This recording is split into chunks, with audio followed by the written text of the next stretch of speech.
Hello friends, welcome back to my channel exam point with Pari MCQ and GK. आज मैं आपके लिए लाई हूँ जो BPSC TRE का आप एग्ज़ाम देने वाले हैं उसमें जो पार्ट 2 आता है 40 मार्क्स का, जिसमें current affairs, science, geography, history, math, reasoning, सब सारे सब्जेक्ट में से 8-8 क्वेश्चंस मिला के होते हैं। टोटल 40 क्वेश्चन होते हैं। तो उसी 40 मार्क्स की तैयारी के लिए मैं लेके आई हूँ आज कुल टोटल 100 क्वेश्चंस। यहाँ से मोस्ट ऑफली वही क्वेश्चन मैं लाई हूँ जो प्रीवियस ईयर में आ चुके हैं। सिर्फ करंट अफेयर्स के क्वेश्चन जो है नए हैं और कुछ ऐसे भी नए क्वेश्चन हैं जो आपके लिए इम्पोर्टेंट है। तो चलिए ध्यान से देखते हैं, वीडियो को अंत तक देखिएगा। चलिए स्टार्ट करते हैं। 2026 में G20 शिखर सम्मेलन की मेज़बानी कौन सा देश करेगा? तो वो करेगा दक्षिण अफ्रीका। देन नेक्स्ट, हाल ही में किसे भारत का नया मुख्य चुनाव आयुक्त नियुक्त किया गया है? किसको किया गया है? राजीव कुमार को। 2026 में विश्व आर्थिक मंच WEF की बैठक कहाँ आयोजित होगी? कहाँ हुई थी? दावोस में। सब नए करंट अफेयर्स है, इसको आप ध्यान से देखिएगा। हाल ही में किस देश ने AI सुरक्षा संधि प्रस्ताव की है? किस देश ने? तो UK ने। 2026 में भारत का पहला ग्रीन हाइड्रोजन प्लांट किस राज्य में शुरू हुआ है? तो वो हुआ है आपका गुजरात में। हाल ही में किसे भारत रत्न 2026 से सम्मानित किया गया? इसमें क्या होगा? अभी सम्मानित किया नहीं गया है, प्रश्न सिर्फ ऐसे ही दिया गया है, ऐसे एग्जाम में भी आ सकता है। तो क्या आएगा आंसर? कोई नहीं। 2026 में ICC T20 वर्ल्ड कप किस देश में आयोजित हुआ था? किस देश में आयोजित हुआ? भारत में। हाल ही में चंद्रयान 3 मिशन किस संस्था द्वारा संचालित की गई? किस संस्था द्वारा? इसरो द्वारा। 2026 में पद्म पुरस्कार किसके द्वारा दिए जाएंगे? किसके द्वारा दिए जाते हैं? नॉर्मली राष्ट्रपति के द्वारा दिए जाते हैं, राष्ट्रपति के द्वारा ही दिए जाएंगे। हाल ही में नाटो का मुख्यालय कहाँ स्थित है? सॉरी, कहाँ स्थित है? ब्रुसेल्स। मानव शरीर में सबसे बड़ी ग्रंथि कौन सी है? कौन सी है फ्रेंड्स? यकृत। कौन सी ग्रंथि है?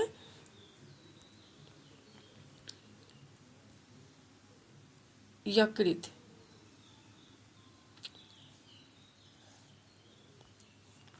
DNA का फुल फॉर्म क्या है? DNA का फुल फॉर्म है डीऑक्सीराइबोन्यूक्लिक एसिड। आपका आंसर हो जाएगा B। देन नेक्स्ट, प्रकाश वर्ष किसकी इकाई है? प्रकाश वर्ष किसकी इकाई है? तो प्रकाश वर्ष दूरी की इकाई है। ध्वनि की गति सबसे अधिक किस माध्यम में होती है? ध्वनि की गति किस माध्यम में? तो किस में होती है? ठोस में। pH स्केल का उपयोग क्या मापने के लिए किया जाता है? तो pH स्केल का उपयोग अम्लता और क्षारीयता मापने के लिए किया जाता है। सब नॉर्मली पता है। अगर pH स्केल 7 है तो उदासीन है, 7 से ऊपर है तो क्या होगा? क्षारीय है, और 7 से नीचे होगा तो अम्लीय है। ये सब पॉइंट याद रखिएगा। मानव हृदय में कितने कक्ष होते हैं? तो मानव हृदय में 4 कक्ष होते हैं। न्यूटन का प्रथम नियम किससे संबंधित है? तो किससे संबंधित है फ्रेंड? जड़त्व से। विटामिन C की कमी से कौन सा रोग होता है? तो विटामिन C की कमी से स्कर्वी रोग होता है। जल का रासायनिक सूत्र क्या है? H2O। इंसुलिन हार्मोन किस अंग से प्रभावित होता है? तो इंसुलिन हार्मोन अग्नाशय से प्रभावित होता है। किससे प्रभावित होता है? अग्नाशय से। 21, डिस्कवरी ऑफ इंडिया के लेखक कौन है? डिस्कवरी ऑफ इंडिया के लेखक है जवाहरलाल नेहरू। 1857 की क्रांति की शुरुआत कहाँ हुई थी? मेरठ में। सती प्रथा के उन्मूलन में किसका मुख्य योगदान था? सती प्रथा किसका योगदान था इसमें? राजा राम मोहन राय का। भारतीय राष्ट्रीय कांग्रेस की स्थापना कब हुई थी? तो ये हुई थी आपका 1885 में। चंपारण सत्याग्रह का नेतृत्व किसने किया था? महात्मा गांधी ने। ये सब प्रीवियस ईयर में पूछे गए क्वेश्चन है, एक भी मैंने इधर उधर से नहीं लिया है। बाकी जो इधर उधर से लिया वो भी इम्पोर्टेंट, जो बुक के हर पन्ने में कहीं कहीं से पढ़ के फाइंड करके आपके लिए लाई हूँ। चलिए देखते हैं। 26 जलियांवाला बाग हत्याकांड कब हुआ था? 1919 में। दिल्ली सल्तनत का पहला शासक कौन था? कुतुबुद्दीन ऐबक। अकबर का 9 रत्नों में से एक रत्न कौन सा था? 9 रत्नों में से ये सारे थे, ठीक है, इसलिए याद रखिएगा 9 रत्नों में ये सभी जो थे वो सभी उनके 9 रत्नों में शामिल थे। स्वदेशी आंदोलन किस वर्ष शुरू हुआ था? स्वदेशी आंदोलन किस वर्ष शुरू हुआ था? 1905 में। 1905 में कब? जब बंगाल विभाजन हुआ उसके बाद स्वदेशी आंदोलन शुरू हुआ था। भारत छोड़ो आंदोलन कब शुरू हुआ था? भारत छोड़ो आंदोलन 1942 में शुरू हुआ था। पृथ्वी का सबसे बड़ा महाद्वीप कौन सा है? तो पृथ्वी का सबसे बड़ा महाद्वीप है एशिया महाद्वीप। इसी में हमारा भारत भी आता है। सूर्य के निकट सबसे निकट ग्रह कौन सा है? मर्क्यूरी। गंगा नदी का उद्गम स्थान कहाँ है? गंगोत्री ग्लेशियर। सहारा मरुस्थल किस महाद्वीप में है? सहारा मरुस्थल आपका अफ्रीका महाद्वीप में है। कहाँ? अफ्रीका। भारत की नहीं, पृथ्वी की सबसे लंबी नदी कौन सी है? नील नदी। मानचित्र में दूरी मापने की इकाई क्या है? तो स्केल से मापते हैं। भारतीय मानसून किस प्रकार की हवाएं हैं? तो इसको बोलते हैं सीजनल वाइंड। सीजनल वाइंड्स का मतलब होता है मानसूनी, मौसमी हवाएं। ट्रोपोस्फियर क्या है? तो ट्रोपोस्फियर क्या है? वायुमंडल की परत, जैसे हम पढ़ते हैं ना क्षोभ मंडल, समताप मंडल, मध्य मंडल, तो उसी में आता है ट्रोपोस्फियर, क्षोभ मंडल के अंदर। भारत का सबसे ऊंचा पर्वत शिखर कौन सा है? Mount Everest. कौन सा है? Mount Everest. भूमध्य रेखा क्या दर्शाती है? भूमध्य रेखा जो है वो कहाँ है?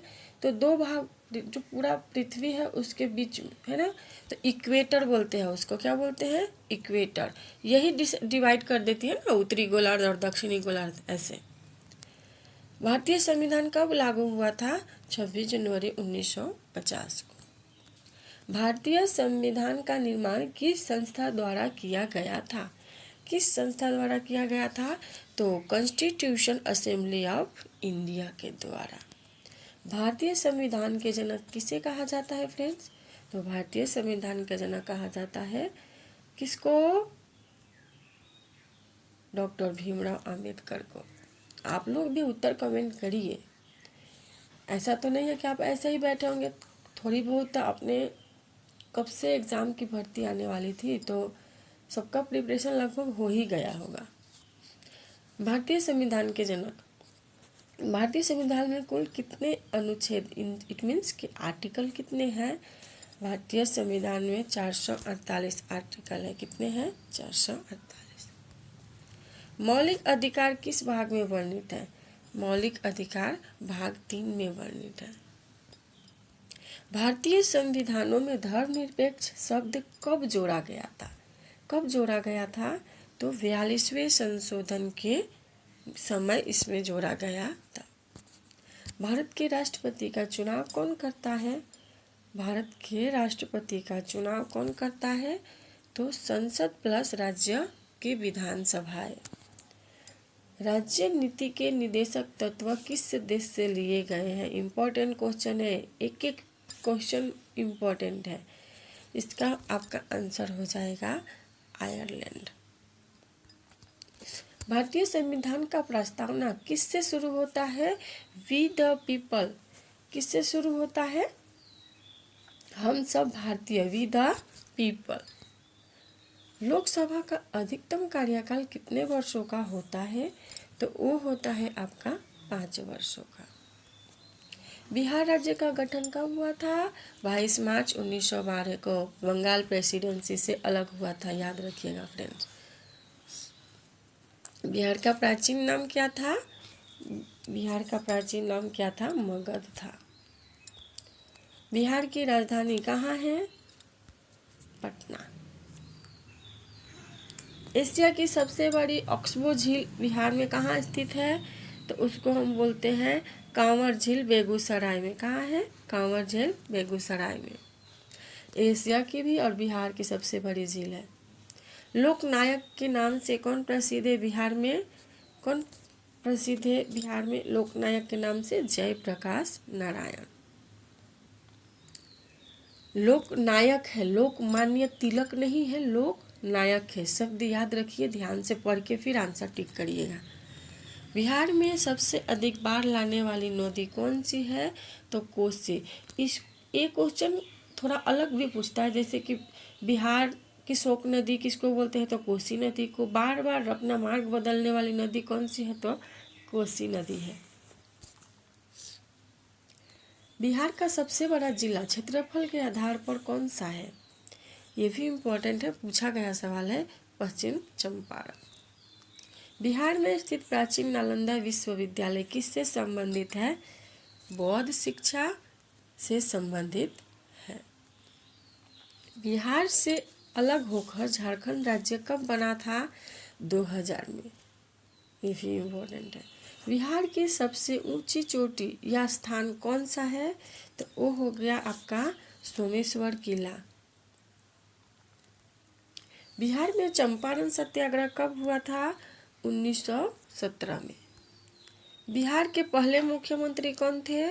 श्री कृष्ण सिंह। सारे क्वेश्चन प्रीवियस ईयर और प्लस जो इम्पोर्टेंट है वो है। गुरु गोविंद सिंह का जन्म कहाँ हुआ था? तो पटना साहिब में।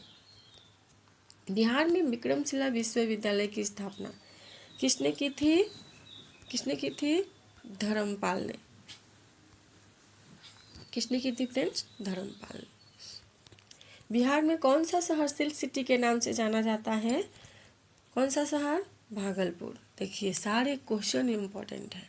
वैशाली किस धर्म से विशेष जुड़ा हुआ है? तो वैशाली जो है बौद्ध और जैन दोनों धर्म से जुड़ा हुआ है। समझ गए? बिहार की प्रमुख फसल जो है वो कौन सी है? तो यहाँ पे चावल ज़्यादा होता है। बिहार में सोन नदी किस नदी की सहायक नदी है? तो ये गंगा नदी की सहायक नदी है। यदि अब ये थोड़ा रीजनिंग का क्वेश्चन आ गया है।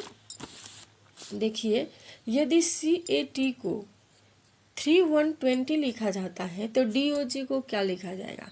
तो यहाँ पे रीजनिंग का मतलब ये है कि आप ट्रिक से करिए। C तीसरे नंबर पे आता है अल्फ़ाबेट में, C तीसरे नंबर पे, A 1 नंबर पे आता है 1 प्लेस पर, और T 20वें नंबर पे आता है। तो वैसे ही हमें क्या करना है? डॉग का निकालना है। तो D कहाँ आता है? चौथे नंबर पे। O कहाँ आता है? 15वें स्थान पर। और G कहाँ आता है? 7वें। मतलब हमारा आंसर क्या होगा? 4, 50 और 7 कहाँ है? Answer number 1। ऐसे रीजनिंग का क्वेश्चन सॉल्व किया जाता है। सही आंसर क्या होगा? 4157 A। 70 नंबर क्वेश्चन है कि एक व्यक्ति उत्तर की ओर 10 मीटर चलता है, फिर पूर्व की ओर 5 मीटर चलता है, फिर दक्षिण की ओर 10 मीटर चलता है, तो प्रारंभिक बिंदु से वो कितनी दूरी पर है? तो चलिए इसको कैसे सॉल्व करते हैं। पहले क्या बोला? उत्तर की ओर 10 मीटर, फिर क्या बोला? पूर्व की ओर 5 मीटर, और फिर दक्षिण की ओर 10 मीटर। तो प्रारंभिक बिंदु ये है और अभी यहाँ पे है, मतलब इसका डिस्टेंस कितना है आपका? 5 मीटर का। तो इसका भी कितना होगा आपका? 5 मीटर का। आपका सही आंसर क्या हो जाएगा? A 5 metre. ऐसे सॉल्व करते हैं ट्रिक से, सेकंड में ही हो जाएगा, मिनट भी नहीं लगेगा। ये जो 71 क्वेश्चन है कि इस श्रृंखला को पूरा कीजिए। 2, 6, 7, 21, 22, 20, 66। तो पहले देखिए रीजनिंग का क्वेश्चन सॉल्व कैसे करते हैं। पहले क्वेश्चन को ध्यान से देखिए कैसा ट्रिक लग सकता है।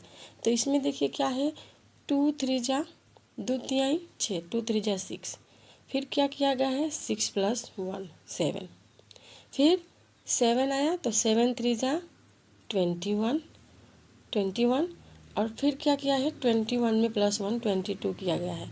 तो इसको कैसे करेंगे 22 × 3 कितना हुआ 66। अब उस पे के बाद क्या ट्रिक आया था +1 करने का, मतलब क्या आएगा 67। सही आंसर हो जाएगा ये।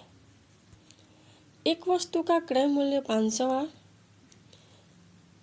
उसे 20% लाभ पर बेचा गया है। क्या बोल रहा है कि कोई भी वस्तु है जो 500 की कीमत है और 20% लाभ पर बेचा गया है, तो उसके लिए क्या करेंगे 500 × 20 / 100। 100 2 0 निकल गया सॉरी 20 बचे, 5 × 20 करेंगे तो क्या 100 आएगा। तो 500 में 100 ऐड करिए क्या आएगा 600। 73 है 5 संख्याओं का औसत 20 है। क्या बोल रहा है कि 5 संख्याओं का औसत क्या है 20 है। तो ये भी इजी है, 5 × 20 कितना होगा 100। चलिए फिर क्या बोल रहा है कि एक संख्या घटा दी जाए, मतलब हटा दी जाए तो 4, और उसका औसत कितना 18, मतलब 18 चौक 72 72। तो क्या करेंगे उसके बाद क्या करना है, हटाई गई संख्या क्या है वो आपको निकालना है। तो पहले 20 × 50 100 हमने किया, और जो एक घटा देते 4 18 चौक 72। 100 में से 72 माइनस करेंगे तो क्या बचेगा 28। तो जो हमारी नई संख्या है वो क्या है 28 है। तो आंसर क्या हो जाएगा आपका 28। चलिए 74 क्वेश्चन है कि ए किसी काम को 10 दिन में करता है और बी उसी काम को 15 दिन में, तो दोनों मिलकर कितने दिन में करेंगे। तो एक ए जो है 1/10 सॉरी, और बी जो है 1/15। तो क्या करता है कि दोनों मिलकर कितने दिन में करेंगे।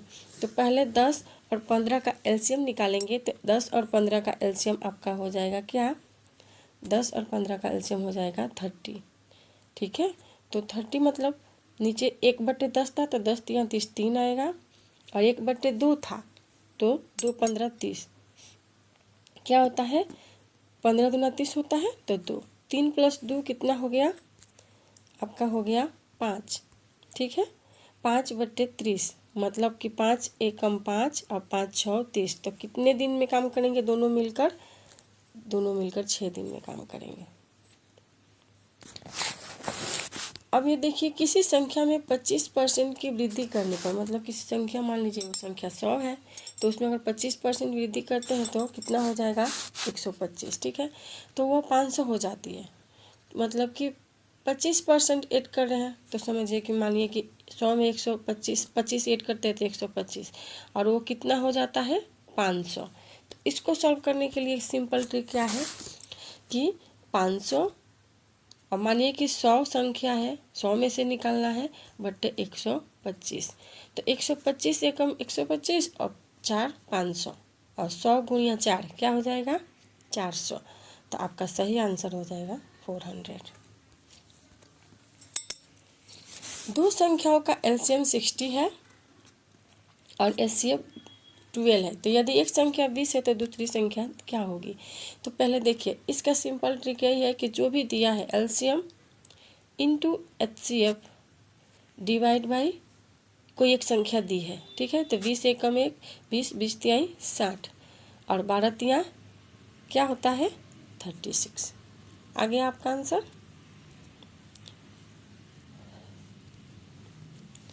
सबसे छोटी संख्या क्या है जिससे 4 5 और 6 से भाग देने पर हर बार क्या बचेगा शेष 2 शेष बचेगा। तो सबसे पहले क्या करिए इस क्वेश्चन के लिए 4 5 और 6 का एलसीएम निकालेंगे तो आएगा 60। क्या आएगा 60। तो सिंपल ट्रिक 60 और क्या बचता है हर बार शेष 2, तो 60 + 2 कितना हो जाएगा 62। देखिए कितना इजी क्वेश्चन है, मतलब देखने में लग रहा है कि बहुत भारी है, लेकिन हाँ आपने प्रैक्टिस किया है तो 1 मिनट भी नहीं लगेगा करने में। पहले इसका एलसीएम निकालिए, फिर जो शेष बच रहा है उसमें प्लस करिए, जो एलसीएम आ रहा है उसमें। एक त्रिभुज के 2 कोण 50-60 है, तो तीसरा कोण क्या होगा? अब आपको इतना तो पता होगा मैथ में कि त्रिभुज टोटल कितना 180 डिग्री होता है। तो मान लीजिए कि 2 दिया है, 50 और 60 दिया है, तो 50 और 60 कितना होता है? 110 होता है। तो 180 में से 180 माइनस 110 करेंगे तो क्या आएगा? 70 आएगा ना। तो हमारा आंसर क्या हो जाएगा? 70। देखिए, यदि किसी समकोण त्रिभुज में आधार 6 सेम और ऊंचाई 8 सेम है तो कर्ण क्या होगा? अब कर्ण के लिए क्या होता है? तो देखिए, इसका सूत्र भी होता है AB² + BC² = AC², है ना। तो 6 का स्क्वायर करिए, 8 का स्क्वायर करिए, कितना होगा? 36 + 64 होगा ना। ये कितना हो गया? ये हो गया आपका 100। 100 किसका वर्ग है? 10 का। तो हमारा तीसरा कर्ण क्या होगा? 10 सेंटीमीटर।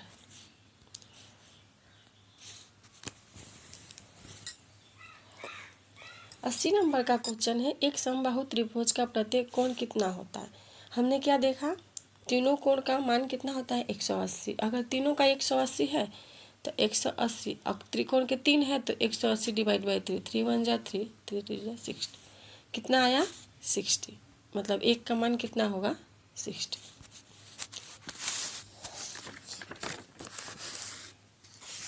अब एक देखिए कि ब्रोस्टिन ऑफ लैप्स की नीति, इसको व्यपगत सिद्धांत भी बोलते हैं। ये किसने लागू किया था?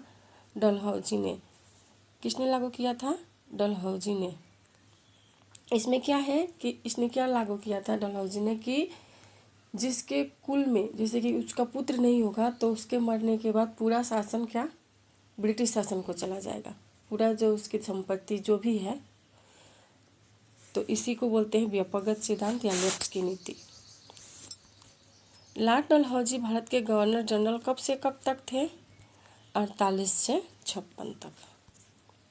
1857 के विद्रोह का तात्कालिक कारण क्या था? 1857 का जो विद्रोह हुआ था उसका तात्कालिक कारण क्या था कि चर्बी में लगे कारतूस को, इसलिए मंगल पांडे ने सबसे पहले इसका विरोध किया था। संथाल विद्रोह का नेतृत्व किसने किया था? तो संथाल विद्रोह का नेतृत्व सिद्धू और कान्हू ने किया था। ठीक है। भारत में हरित क्रांति भारत में हरित क्रांति का संबंध किससे है? गेहूं और चावल के उत्पादन से। श्वेत क्रांति का संबंध किससे है? दूध से। भारत में सबसे अधिक पाई जाने वाली मिट्टी कौन सी है? कौन सी मिट्टी है? कमेंट में उत्तर लिखिए। जलोढ़ मिट्टी। गंगा नदी का उद्गम स्थल क्या है? तो गंगोत्री ग्लेशियर। भारत में पहली पंचवर्षीय योजना कब शुरू हुई थी? इम्पोर्टेंट क्वेश्चन है। 1951 में। पंचवर्षीय योजना पर भी मैं एक वीडियो बनाने जा रही हूँ, आप फिर आपको सारी जानकारी मिल जाएगी, क्योंकि इसमें से भी मोस्ट ऑफली क्वेश्चन आते ही हैं। भारतीय पुनर्जागरण का जनक किसे कहते हैं? राजा राम मोहन राय को। रामकृष्ण मिशन की स्थापना किसने की थी? स्वामी विवेकानंद ने। कब की थी? 1897 में। आर्य समाज की स्थापना किसने की थी? तो आर्य समाज की स्थापना दयानंद सरस्वती ने की थी। मुंडा विद्रोह कब हुआ था? 1899 से 1900 के बीच मुंडा विद्रोह हुआ था, जिसके कौन थे? बिरसा मुंडा थे। मतलब कि नेतृत्व बिरसा मुंडा ने ही किया था। बंगाल विभाजन किस वायसराय ने किया था? ये भी इम्पोर्टेंट क्वेश्चन है। किसने किया था बंगाल विभाजन? लॉर्ड कर्जन ने। बंगाल विभाजन के विरोध में कौन सा आंदोलन शुरू हुआ था? तो स्वदेशी आंदोलन।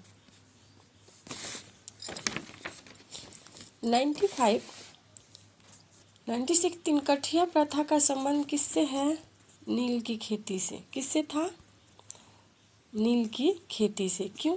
क्योंकि अंग्रेज चाहते थे कि मतलब आपको जितना भी खेत है, अगर मान लीजिए कि 20 कट्ठा का खेत है, 1 बीघा था, तो उसके 3 भाग में आपको नील उगानी पड़ती था। नील की फसल उगाने से जो किसान है उनको क्या नुकसान होता था कि वो ज़मीन उपजाऊ नहीं होती थी।